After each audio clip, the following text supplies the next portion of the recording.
Welcome to the Week 12 edition of Big Thursday, and happy Thanksgiving to all. We've got a great episode today. We're going to start off with a Thanksgiving theme with a feast or famine about some different teams, and then we'll move in to our picks for this week. We're excited to get started. Here we go. Big Thursday, Week 12. So back to what I was saying. Could be us.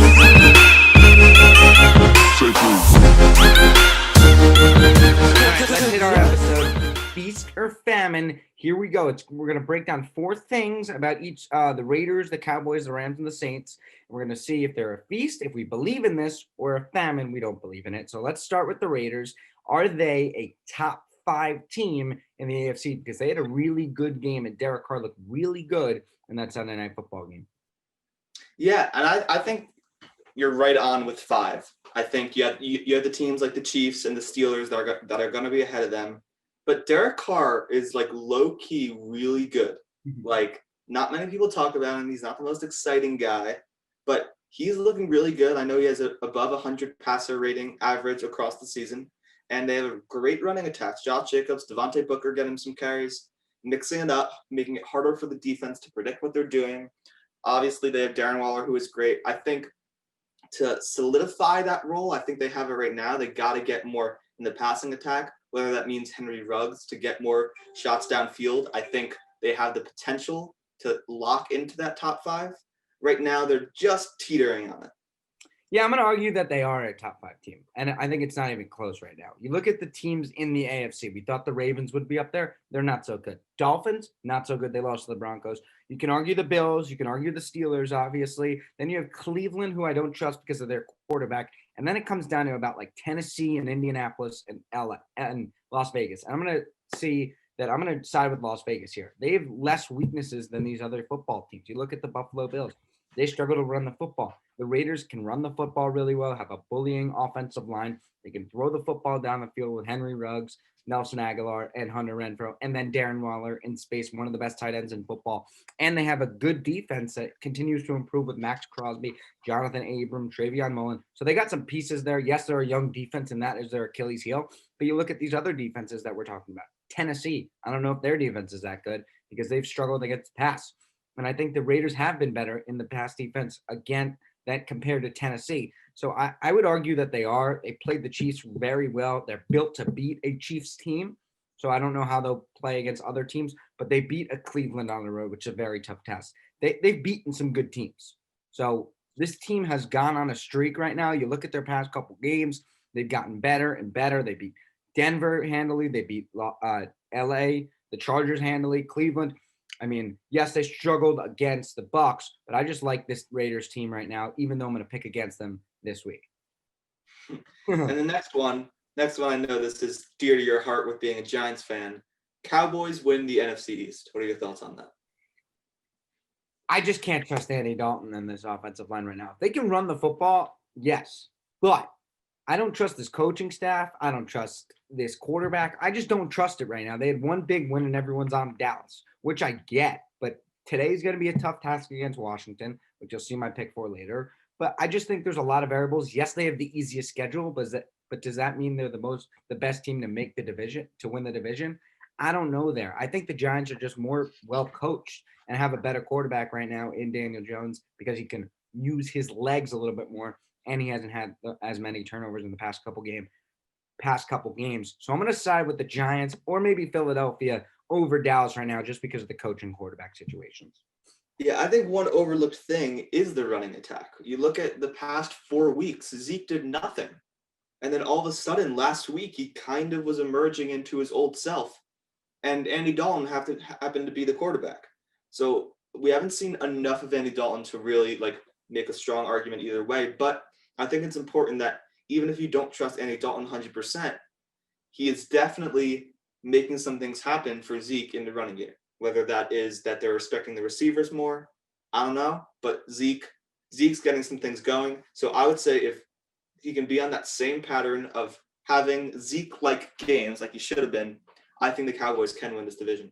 He also played a very bad defense. So this is a very bad defense in Minnesota. I mean, they're just not talented. They traded away their best pass rusher. They traded away their best run stuffer in Linval Joseph before the season started. So I just don't think this is a good defense, and this offensive line took advantage. Maybe they gel. We'll see today. I think they're playing another weaker defense in terms of the run against Washington, but they'll struggle against the pass. So we'll see today if that offensive line can hold up against a really good defensive line. All right, next we're going to move into the Rams. After their big win on Monday night, are they a Super Bowl contender? I'm going to say yes. I don't think they're going to win the division, though. I think they're the type of team that comes in as a wild card team, maybe the top in the NFC, and makes a run in the playoffs. You look at this team last week, and it's like one of the most exciting offenses to watch all of a sudden. You know, everyone loves to watch a pass-heavy team, and that's the definition of what the Rams were. What worries me is that they don't have a run game. I think if they're going to make the run, no pun intended, they have to have a somewhat balanced attack. You know, they're going to start focusing on Cooper Kupp and Robert Woods more. So Sean McVay has to know that it means Darrell Henderson has to have more work. I think that was a great win that they had last week, but it's not going to be sustainable unless they start to balance out their attack. I'm going to disagree with you here. I think that game plan last week was all because of that Buccaneers defense. You heard what Todd Bowles said before the game. They're not running the football. So Sean McVay was okay.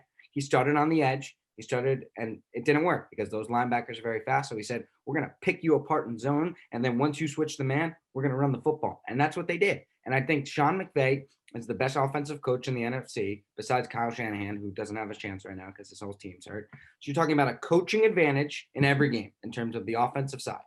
And this defense, the secondary is playing insane right now.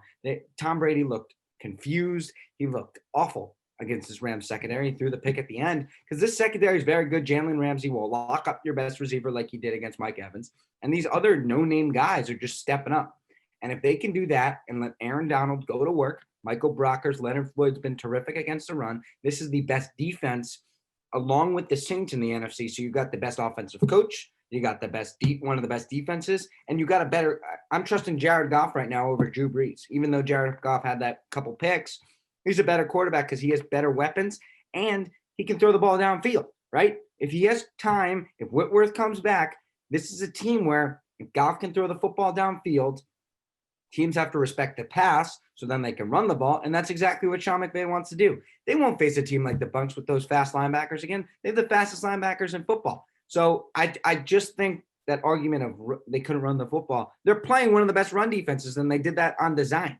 So I think the Rams right now have a lot of ways they can win. And if you have a lot of ways you can win, that's a Super Bowl contender automatically, because you look at some of the other teams. The Saints, they need to win by running the football, play action, Michael Thomas, running the football, Taysom Hill, because they can't go deep or they're just not that accurate. They can't just throw. The Rams, they can do both, and that's why they're so dangerous.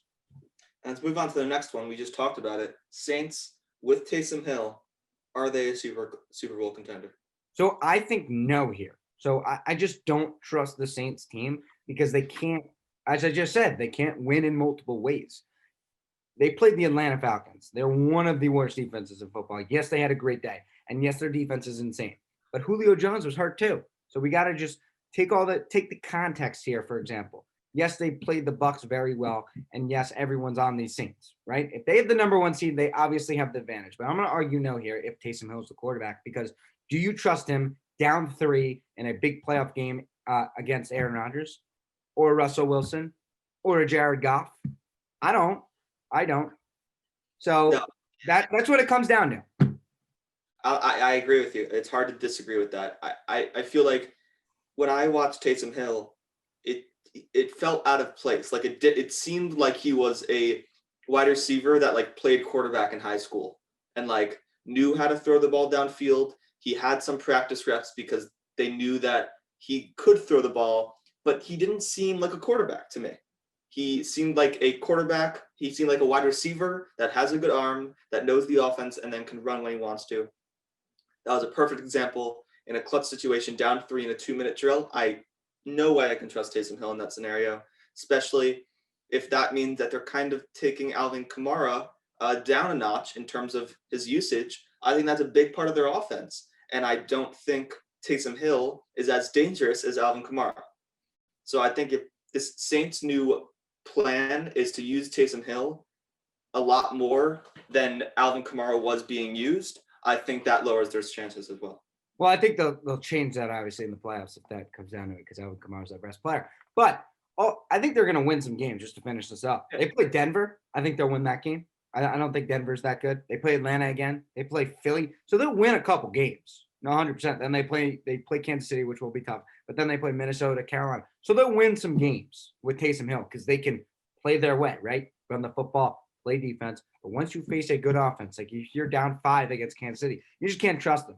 And maybe you trust Drew Brees. I don't know because he can't throw the ball downfield. So there's a lot of things. It's all about the quarterback right now. Maybe Sean Payton knows more than us, and we could be totally wrong. But as of now, I can't trust him until I see it on the field. Down 3, 2 minutes to go. What do you do? Like Mahomes did on Sunday Night Football. Yeah, I think one more thing is that Drew Brees wasn't that important in the Saints offense. Mm-hmm. Like he wasn't making spectacular plays. So is it the biggest change going from a quarterback that, can stand in the pocket and make throws, but not do anything spectacular? It doesn't change the team that much. Mm-hmm. So you look at the schedule against those bad teams like the Broncos, there's no way Drew Brees to Taysom Hill can really make that big of a difference. It's not like you're going from Patrick Mahomes to Taysom Hill. Mm-hmm. Drew Brees didn't do anything crazy. All right, let's move on. We're going to bring you our picks, including for today after this. Welcome back. We're going to give you our picks. Let's recap from last week. Jesse, you had a tough week. You won one of the spread picks with the Eagles-Browns, which the Eagles are terrible. I won the Colts game. You lost your underdog of the week with the Bengals. I won it with the Titans, which was crazy. You lost your lock of the week as well. Yeah, the Vikings, they struggled a lot. Just not playing well at all. Dalvin Cook, Tower. I mean, they played well. It's just tough. Packers, I won over the no. I had the Chiefs over the Raiders. Just got lucky, and we both lost our bold predictions. I had Colts had 140 yards against the Packers. I had over 150, and the Falcons Saints, you had over 60. It was 33, so really close there, Jesse. So spread picks. Here we go. Bills Chargers is our first game. Jesse, give me your pick. I'm going to take the Chargers in this one to cover. Bills are favored by 6 right now. And as a Jets fan from last week, I think it's hard to avoid the comments that Justin Herbert is the runaway offensive rookie of the year right now, or rookie of the year in general. So I think that Justin Herbert, Keenan Allen, that duo is one of the most dangerous in the league right now. And it's going to be really hard for them to stop. When Eckler comes back, I know that's not going to be this week, but when Eckler comes back, this team is just going to be complete. Their defense, their secondary, they have good stuff there. I just don't know if I can trust Justin Herbert in like a close game situation. I feel like that's something that we haven't seen much of. So I feel like that would be my one knock there. But Bills 6, I think that's too much. I don't trust just Josh Allen and those receivers, Cole Beasley, John Brown. John Brown's hurt. There's just not enough there for them to cover by 6. Yeah, so I think the Bills match up very well in terms of their defense against the Justin Herbert. They play a zone coverage, so they're going to say you can run the ball. And with no Austin Eckler right now, maybe he plays, maybe he doesn't. They're a pass-first team, so I expect a lot of throws. Yes, they'll get their yards, but they'll also get a couple picks. I think Tre'Davious White will confuse Justin Herbert just a little bit, get a couple picks, and Josh Allen at home has been remarkable. Remember that game against Seattle a couple weeks ago? And, by the way, they're off a bye, so I like Josh Allen to get his team going against a weaker Charger defense because of all the injuries. No Derwin James, pass rushers are hurt. So I think Josh Allen has a very good day. They put up a lot of points, 30 plus, and Justin Herbert has a couple of interceptions to lead the Bills to a 10-point victory. I think 35-24, 11-point victory. 35-24, Buffalo. So next, let's move on. Second spread pick, Chiefs Bucks. Jesse, who you got?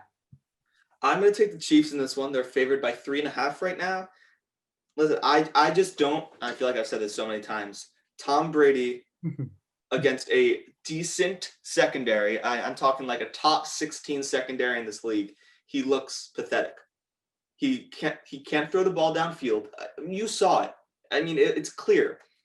He looks terrible throwing the ball more than 30 yards.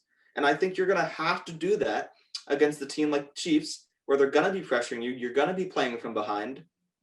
You're not going to be able to rely on your run game the entire game. They're going to have to rely on him to make those deep shots to Mike Evans. He's throwing him out of bounds. He's not even giving Mike Evans a chance. I think this is an easy pick for Chiefs to cover here. I think it's too easy. I just have a feeling this is a gut feeling pick for me with the Tampa Bay Buccaneers. On the offensive end, you saw what the Raiders did to Kansas City last week, and Mahomes had to make a miracle. Tom Brady will read that film. He'll know how to pick apart this defense. Rob Gronkowski, Cameron Brate, expect them to have really good days down the field, and this Chiefs secondary is just not as good as this the secondary in the Rams. I think they'll run the football. They'll get back to basics like they did against Carolina when they won 46-23. Run the ball against a 29th ranked run defense in football. Control the clock. Brady makes some nice play action throws to Brown, Godwin, Evans. They'll get things going. They're not playing a Jalen Ramsey or this Rams secondary. They're playing the Chiefs. And their secondary got torched last week against the Raiders. I just think, and in terms of this defense, they have the linebackers, to match up with the Travis Kelce. They'll double Tyreek Hill. They can keep it close. And I think they can keep it within a field goal in a huge spot for Tampa Bay. And it's not in primetime. Tom Brady's 1-3 in primetime games because he goes to bed at 8:30. He's not going to bed at 8:30. It's a 4:25 game. This is a get-right spot. Last time they played 4:25 at home, they killed the Packers. So I think it's a get-right spot for the Bucs. They win it outright against the Chiefs in a surprising victory. All right, underdog of the week. Who you have? Yeah, I'm going to go here. This is an interesting game. I just argued against this. Actually, I did not. I was going to take the Raiders here against the Falcons. The Falcons over the Raiders, but I'm going to change this pick because I like the Raiders a little bit too much. I'm going to take the Titans here over the Colts. Everyone seems to be on the Colts right now because they're two big victories. They beat Tennessee in a primetime game. They beat Packers in the America's Game of the Week in a crazy game. But I just think the veteran experience of Mike Vrabel as a coach will come in here in this football game. Yes, they're on back-to-back road games, but this is a huge spot for the Tennessee Titans, and I think they'll get back to basics. Running the football. Yes, Matt Eberflus is trying to take that away, but using that play action, they found their two wide receivers. Last game, A.J. Brown had one catch for 21 yards. I feel like that's going to change because Tennessee has found something in Corey Davis, A.J. Brown, and Jonnu Smith. These guys can play down the field, and they're going to put pressure. I think they're going to show a lot of blitzes. They know these Colts well, so I think they're going to try to confuse Phillip Rivers a little bit more, stop the run with Jeffrey Simmons and company. And I think in a very close game, I think it's a field goal type of game either way. So I think the Titans cover that 3.5 spread. I think they outright win it because I trust Ryan Tannehill over Phillip Rivers. In the end, 2-minute drill, Tannehill down the field, A.J. Brown, touchdown, Titans win. I'm going to take the Patriots over the Cardinals. I don't trust Kyler Murray to have a perfect game in any sense. I feel like he's going to have some picks. He's going to have some missed throws. He's going to make mistakes. And then if you look at the coaching battle, Belichick and Kingsbury, I don't trust Kingsbury enough to beat a well-coached team in the Patriots. I think the Patriots, with Cam Newton running the ball, but needs to have a relative good passing attack. You saw it last week. He threw over 300 yards. That's what you want to see. That's what Bill Belichick wants to see. You can't rely on – these are two running quarterbacks you see here. They both have to have good passing days. I think who has a better – balanced passing day and doesn't make too many mistakes is going to win this game. And I think the Patriots and Cam Newton will do that. It's going to come down to injuries. A lot of questions on both offensive line and defensive line for New England. Next, I'm going to take for my lock of the week. I'm going to take the Vikings here over for my lock of the week. Vikings over the Panthers. They're in a bounce back situation. I just don't think this Panthers team matches up pretty well. Teddy Bridgewater, questionable, might play, might not. So we'll see. I think Matt Rule is leaning him towards playing. Even if he plays, Vikings, they can run the football, and I think they're going to get back to basics, run the ball over the Panthers, because that's what the Panthers' weakness is on the defensive end. On the offensive side for Carolina, I think Mike Zimmer's going to throw a lot of looks, right? They're going to throw a lot of looks against a younger team. No Christian McCaffrey, I don't think. Unless he plays, that kind of changes my pick. But right now, as it stands, if it's P.J. Walker and Mike Davis, I think it's going to be very tough for Carolina. I'm going to take the Packers over the Bears. What worries me is that this is a rivalry game. Anything can happen in these games. But I can't trust the Bears, especially their offense in this situation. Packers, hopefully Devontae Adams plays. If Devontae Adams plays Sunday Night Football, I just don't see this game going in any other way but the Packers just dominating. I know the Bears have a good defense, but with a balanced team where the Packers can throw it downfield and run with Aaron Jones, I don't think the Bears can do enough and then come back on offense to make this a close game. So I'm going to take the Packers for sure. All right, bold prediction of the week, and mine is in that Charger-Bill game we already picked earlier, and I think there's going to be a lot of offense. These two quarterbacks have been insane, and Josh Allen has been great at home. Justin Herbert is playing a weaker defense on the road. He's been great as well. So I'm going to say these two guys combined for over 700 passing and rushing yards, so scrimmage yards, and 6 touchdowns combined. So running or throwing, so 700 yards, so that means about 300 through the air, 50 running, and 6 touchdowns. So 3 each combined in this one. Chargers-Bills, I love this game. I think it's going to be a great game. It's going to come down to a pick or two. I like the Chargers by 10 or 11, as I said earlier. And I know you're going to like this one. I have Daniel Jones. No, not throwing 4 picks, 5 picks in a game. Mm-hmm. I'm going to take him 300 yards, 3 touchdowns against the Cincinnati Bengals. I think the Giants, is this the first game that the Giants are favored all season? Definitely by this margin. Maybe they were like 1.5 against Washington or something like that. But a 6-point spread, that is a statement from Vegas saying that the Giants are going to dominate over Cincinnati. Cincinnati's secondary isn't complete enough to go against Slayton and those big playmakers in New York. I think Daniel Jones has a great game. Giants fans think, oh, we're winning the division. That's going to be the storyline of next week. I see it. I see it happening. I love your confidence. All right, let's pick today. So we're not going to pick this Texans-Lions game because it's a terrible game. I mean, come on, Texans-Lions. I would lead Texans. I think you would too. But let's move into the game of the week, for me at least. 2 3-7 teams have an opportunity of winning the NFC least. The Washington football team traveling to Dallas, Turkey Day on Fox. Jesse, who you got? I'm going to take Dallas. I think that Andy Dalton, we just talked about this, but I think Zeke is coming into his old form, and he's going to have a breakout game, even against a very good Washington defense. If Zeke can prove that he can be a sustainable running back that everyone thought he could be against a good defense, there can't be the excuses that he was playing against a bad team in the Vikings. I think I see Dallas getting back on track. Andy Dalton gets Amari Cooper involved. Gallup's going to have a big play.